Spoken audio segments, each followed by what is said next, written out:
Welcome to VM Wealth Money Moves, your weekly roundup of the market movements that matter. On the equity market, the long-awaited prospectus from QWI Investments was released this week.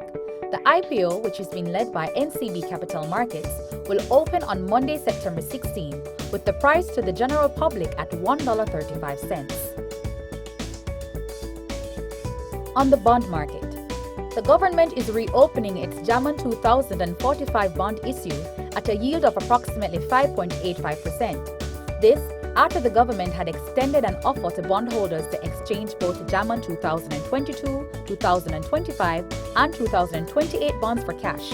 This leaves only 3 bonds on the global bond curve: the 2036, 2039, and 2045. Activity increased on all the bonds in the curve. Prices are being quoted higher between 25 to 50 cents. The government is expected to issue approximately $750 million worth of the 2045 note, with orders in excess of $3.25 billion. According to Bloomberg, Jamaica's debt has returned about 15% this year, compared to about 12% for the Bloomberg Barclays Emerging Markets Sovereign Total Return Index. Hurricane Durian hit the Bahamian curve. Bonds on the short end on the curve were being offered at least $4 lower, especially on the shorter end of the curve. There was not much trading activity on the longer end of the curve, with cost of recovery estimated to cost upwards of $7 billion in losses. On the money market, the local fixed income markets were extremely quiet as players awaited the GOJ's feedback from the tender applications for the global bonds that were submitted on Friday and Monday.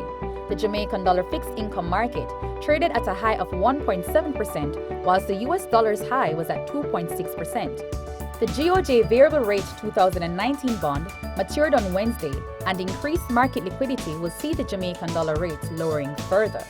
Outside of the global bond tender settlements and the maturity of the variable rate, there are no other expected activities for the week. On the FX market, the Jamaican dollar continued to reverse its losing trajectory. Demand has whittled down from both end users and dealers.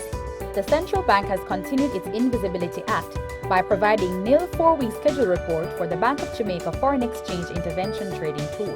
With the pullback in rates, it is unlikely the BOJ will intervene. Contact your expert VM Wealth advisor before you make your next money move.